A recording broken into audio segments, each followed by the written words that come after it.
All right, what's going on, everybody? Rob Ferretti here in the talk of the town, Pebble Beach this past week. And Car Week always reveals some new cool cars. I know Hennessy finally brought out the actual F5s, very cool. Acura dropped the new version of this, not the new NSX, but the Type S, which makes a couple of Acura guys on the Facebook group excited. The rest of us, or at least me, was just like, all right, cool. You could do better than that. But I was not excited about it. I'll stick with this one. And if this is the swan song for the Acura collection, then maybe it was a generation they should have skipped. Because, to me, I don't know, didn't do it for me. Speaking of not doing it for me, it doesn't, but the talk of the show, stole the week, was the Lamborghini Countach, the new one. Now, the Lamborghini Countach was semi-controversial because it's just getting mixed reactions. And the look of it is interesting. And I've known about this car for a while. I've got a buddy who's getting one. The idea that Lamborghini produced this in order to like generate buzz, and this is 100% like these were sold before they even knew what they looked like. And they go to all the big fish, all these guys that have Lamborghini collections, tons of money, will buy anything with a Lamborghini logo on it and say, it's exclusive, it's expensive, and that's when they say, I want it. And that's what they did.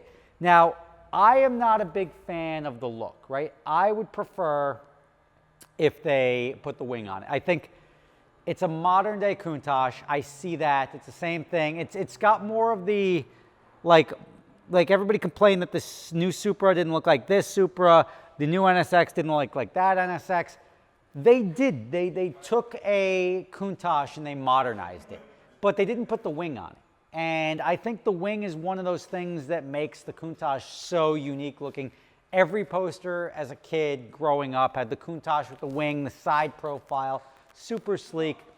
It looks good. It really is like an Aventador or Cyan, which is all running off this like 12-year-old platform now. Is that what you expect when you're dropping $2.5, $3 million in the car? No. But if you think about these cars as more collector pieces, then like nobody's buying, and you could easily have an SVJ and a Countach. So you're probably getting it to shove in your garage. You're getting it because you know that you're going to have something that other people want and other rich people. When you, in the world of things going up in value, you want something that there's not a lot of and that other rich people want. It's as simple as that, because that's guaranteed to go up in value. Just the same way you could have gotten a McLaren F1 for $1 million 10, 15 years ago. Now it's $20 million. One just sold at Pebble Beach for over $20 million, which is a lot, but there's only so many McLaren F1s, and there's a lot of rich people. Everybody forgets how many rich people actually exist. There's a lot of them. Now, when they do a limited run and they say, we're going to sell this car, and everybody's going to know from looking at it. That's a key to this Countach, that everybody's going to know it's a Countach when they look at it.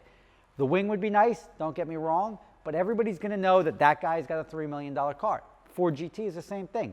Ford GT buzz really sort of died out. It became a collector's piece because it's not like the driver's dream, right? I haven't driven one, so it's tough for me to say that. But I can't imagine, like I've driven the previous generation and it's phenomenal. I just can't see the newer one, other than selling for a lot of money because there's not a lot of them out there.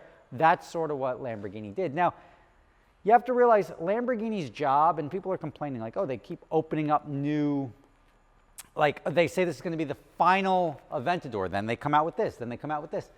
Lamborghini's in business to make money. And like anyone that thinks car manufacturers aren't, I don't know what to tell them. Like, I applaud companies like Porsche for making cars that people want to drive. I applaud Lamborghini and Ferrari for making cars more user-friendly and faster. So you've got these like, I never in my mind would have thought that they would make a street Ferrari that goes 0 to 60 in 2 seconds and does 147 in the quarter mile. It's an SF90. They've got a 1,000 horsepower Ferrari that can go 147. That's like Hayabusa quarter mile times out of a street-driven Ferrari that you can buy, albeit not cheap. You can still buy it. The Countach, I don't think the performance figures are going to matter. The fact that they designed this and probably the wing was literally a drag and wasn't going to provide the performance enhancements, it still should have at least been an option, because parked in your garage, I think it's going to look a hell of a lot better with a wing on it. And when you're getting a collector car like that, you're not going over and getting like some Veilside body kit wing and throwing it on the back. You're not going to eBay. You're going to go put a wing that comes from Lamborghini as a factory option. I guarantee, if given the option, probably 8 out of 10 owners, same thing with the previous generation Countach, 8 out of 10 owners would have it.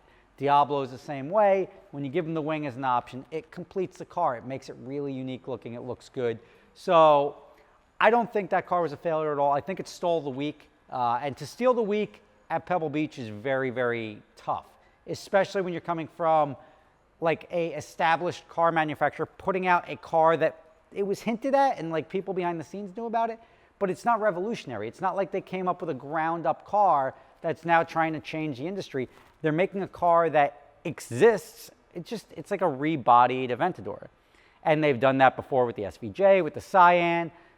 It's got additional performance, and it's essentially like a Cyan Tosh, if that makes sense. So it's not going to do anything better than any of the other Aventador models, but it's not really going to be tested like that. Nobody's bringing it to track days. I mean, granted, there's one guy that's going to bring it out because it's cool for some parade laps, but this is really designed as a collector piece. It's designed in limited numbers. It's the modern day Hess truck. It's designed in limited numbers with a high price tag, which everybody's going to recognize as a high price tag and comes in limited numbers, and that's going to make it desirable. I guarantee that that production run sold out before they even announced it to the public, that this car was even in the running.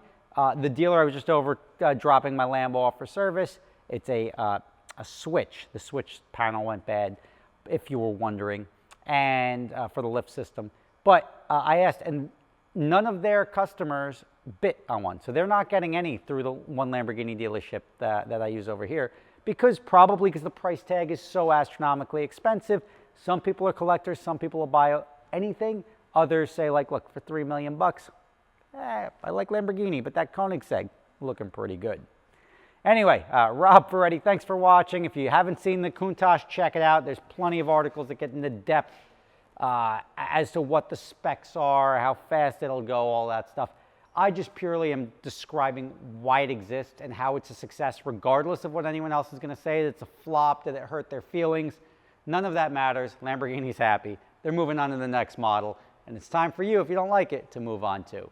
Rob Ferretti, thanks for watching. See you tomorrow. So you guys are familiar with my other company, Adventure Drives, right? Well, we're going to be going to Scotland in October. We're going to be doing Scotch distilleries, playing golf at St. Andrews if you want to do that, walking around, seeing lakes, waterfalls, driving the North Coast. It's going to be an amazing trip. Prices start as low as $2,500 per person for the shorter trip in Scotland. If you're interested in going, check out the link in the description.